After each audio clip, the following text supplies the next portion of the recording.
کیا آپ جانتے ہیں کہ ملا عمر نے آخر امریکہ کا ایسا کیا نقصان کیا تھا کہ امریکہ نے ان کے سر کی قیمت $1 کروڑ مقرر کی تھی؟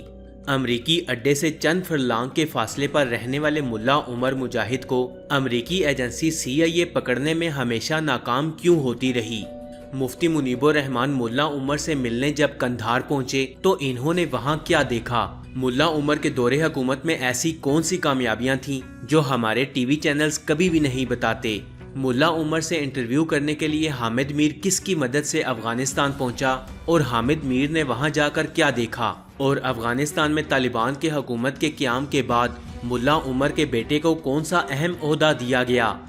تو آج کی ویڈیو میں ہم افغانستان کے سپریم لیڈر ملا محمد عمر مجاہد کی زندگی سے متعلق 25 امیزنگ فیکٹس کے بارے میں بات کریں گے۔ نمبر 1، ملا عمر کے والد کا نام مولوی غلام نبی تھا، جو افغانستان کے جنوبی صوبے قندھار کے خاکرے ضلع کے نواحی علاقے چاہے ہمت میں رہتے تھے۔ پٹھانوں کے ہوتی قبیلے کی شاخ تمزئی سے تعلق رکھنے والے مولانا غلام نبی کا شمار اپنے علاقے کے معززین میں ہوا کرتا تھا۔ نمبر 2، سن 80 کی دہائی میں سوویت یونین کے خلاف شروع ہونے والے افغان جہاد میں ملا عمر نے بڑھ چڑھ کر حصہ لیا۔ وہ سالہ سال تک روسی فوجیوں کے خلاف برسر پیکار رہے۔ گوریلا جنگ کے ماہر سمجھے جانے والے ملا عمر اس دوران 4 مرتبہ شدید زخمی ہوئے اور ایک موقع پر تو ان کی دائیں آنکھ بھی روشنی سے محروم ہو گئی۔ نمبر 3، ملا عمر کہا کرتے تھے کہ میں جہاد کی تکمیل کے لیے اپنے لہو کا آخری قطرہ بہانے کے لیے تیار ہوں۔ یہ جہاد اس وقت تک ہوتا رہے گا جب تک افغانستان میں خون ریزی ختم نہ ہو جائے اور ہمارے لوگوں کی زندگیوں میں اسلام نہ آ جائے۔ نمبر 4، سن 1994 میں قندھار کے ایک گمنام سے مولوی ملا محمد عمر نے اپنے چند ساتھیوں کو ساتھ ملایا اور مقامی بدماش وار لارڈز کے خلاف مسلح جدوجہد کرنے لگے۔ چونکہ ملا عمر کی قیادت میں لڑنے والے زیادہ تر طالب علم تھے، لہٰذا یہ لوگ طالبان کہلائے۔ نمبر 5، ملا عمر کی تحریک طالبان کا آغاز پاکستانی بارڈر سے متصل صوبے ننگرہار سے ہوا تھا۔ پہلے تو اس گروپ کی سرگرمیاں چند علاقوں تک محدود تھیں اور یہ لوگ ملک میں فحاشی اور غیر اخلاقی عناصر کے خاتمے کے لیے کوشاں تھے، لیکن پھر گزرتے وقت کے ساتھ ساتھ تحریک طالبان کی قوت میں اضافہ ہوتا گیا اور اگلے چند مہینوں میں طالبان کا دائرہ کار دیگر علاقوں اور صوبوں تک وسیع ہو گیا اور پھر سپٹمبر 1996 میں طالبان نے افغان دارالحکومت کابل پر قبضہ کر لینے کے بعد افغانستان میں اسلامی امارت کی بنیاد رکھی۔ نمبر 6، جب طالبان کی حکومت قائم ہو گئی تو ملا محمد عمر کو امیر المومنین کا خطاب دیا گیا اور وہ امارات اسلامیہ افغانستان کے سپریم لیڈر بن کر ابھرے اور پھر سرزمین افغانستان پر طالبان حکومت کو پاکستان سمیت دنیا کے کئی دیگر ممالک نے تسلیم کیا۔ نمبر 7، رویت حلال کمیٹی کے سابق چیئرمین مفتی منیب الرحمان نے ملا عمر پر کالم لکھا جو روزنامہ دنیا میں پبلش ہو چکا ہے۔ وہ 1996 میں ملا محمد عمر سے ملاقات کا احوال کچھ یوں لکھتے ہیں: قندھار کی جامع مسجد خرقہ مبارک میں ملا عمر کا دفتر تھا جہاں میری ان سے پہلی ملاقات ہوئی۔ اس مسجد کے محراب پر یا اللہ یا محمد لکھا تھا، لیکن ہمارے ہاں تو اس پر بھی اختلاف کرنے والے موجود ہیں۔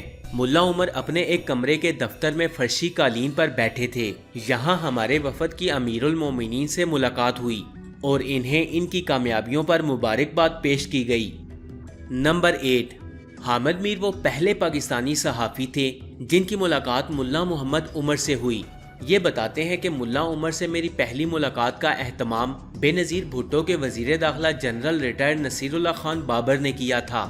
حامد میر کہتے ہیں کہ میں نے محسوس کیا کہ ملا عمر اپنے خطے میں تیل کے لیے جاری کشمکش سے زیادہ آگاہی نہیں رکھتے تھے۔ انہیں صرف افغانستان میں شریعت کے نفاذ میں دلچسپی تھی اور وہ کہتے تھے کہ پاکستان کو ہمارے ساتھ بھائیوں جیسا سلوک کرنا چاہیے، نہ کہ ماتحت کی طرح۔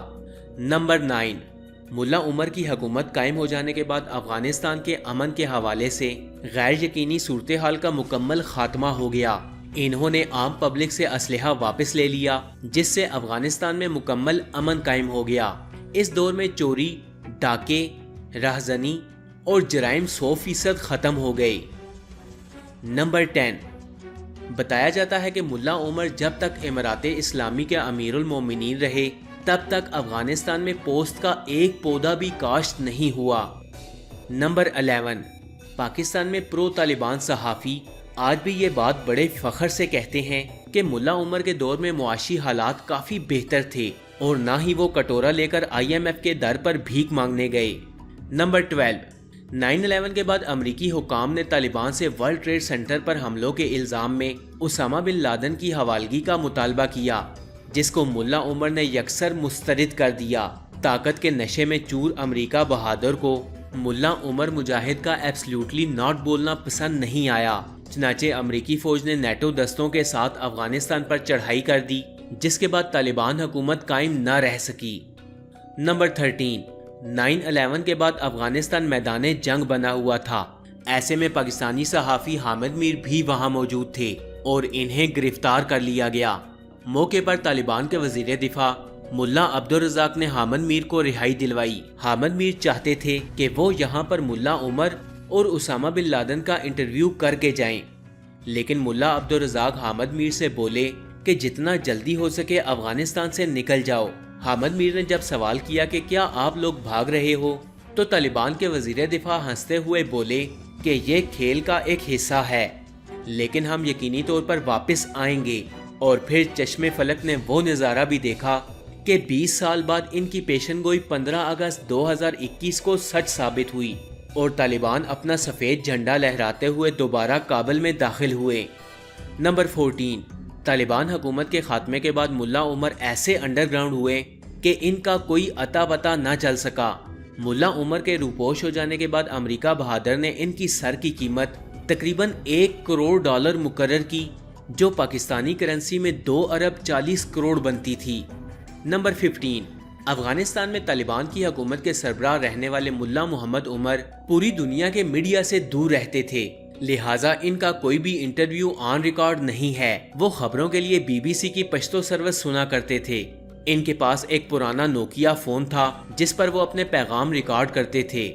نمبر 16، ملا عمر کی شخصیت کے حوالے سے کہا جاتا ہے کہ وہ انتہائی تحمل مزاج رکھتے تھے اور انہیں اپنے غصے پر مکمل کنٹرول تھا۔ وہ لوگوں سے خود ملا کرتے تھے اور کبھی انہوں نے اپنے آپ کو کسی ساتھی سے برتر نہیں سمجھا۔ ان کے پاس نہ تو کوئی ذاتی گھر تھا اور نہ ہی ان کا کوئی غیر ملکی بینک اکاؤنٹ۔ نمبر 17، ہالینڈ سے تعلق رکھنے والی ڈیم کتاب دا سیکرٹ لائف آف ملا عمر کے مطابق امریکی حکام یہ سمجھتے رہے کہ ملا عمر پاکستان میں چھپے ہوئے ہیں، لیکن حقیقت میں ایسا نہیں تھا۔ ملا عمر افغانستان میں اپنے آبائی صوبے میں امریکہ کی حساس ترین فوجی بیس سے صرف 3 میل کے فاصلے پر تھے۔ ایک مرتبہ امریکی فوجیوں نے اس مکان کی تلاشی بھی لی تھی جہاں یہ موجود تھے، لیکن وہ انہیں خفیہ کمرے میں ڈھونڈ نہیں پائے۔ ملا عمر کی وفات اپریل 2013 میں ہوئی اور انہیں بغیر نشان والی ایک قبر میں دفن کر دیا گیا۔ نمبر 18، فرینڈز، آپ کے علم میں ہوگا کہ 2015 میں ایسی خبریں سامنے آئیں کہ ملا عمر 29 جولائی کے روز کراچی میں انتقال کر گئے، جس کے بعد طالبان نے تردید کرتے ہوئے بتایا کہ ملا عمر پاکستان نہیں بلکہ افغانستان میں قیام پذیر تھے، جہاں 29 جولائی 2015 کے روز وہ وفات پا گئے۔ نمبر 19، ملا عمر نے اپنی زندگی کے آخری 7 سال ایک چھوٹے سے کمرے میں گزارے۔ اس کمرے میں لکڑی کا ایک تخت، ایک ہیٹر، ایک کولر اور چند ضروری اشیاء کے علاوہ اور کچھ بھی نہ تھا۔ افغان صوبہ زابل میں واقع یہ کچا گھر ایک طالب علم عبدالصمد کا تھا جو ٹیکسی چلا کر گزر بسر کرتا تھا۔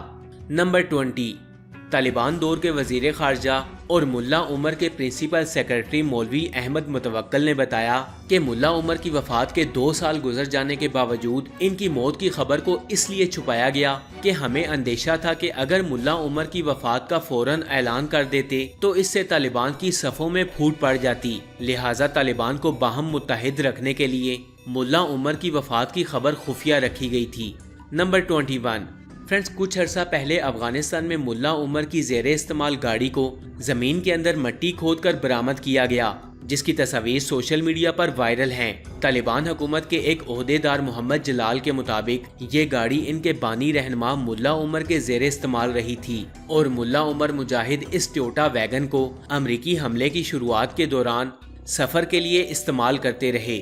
نمبر 22،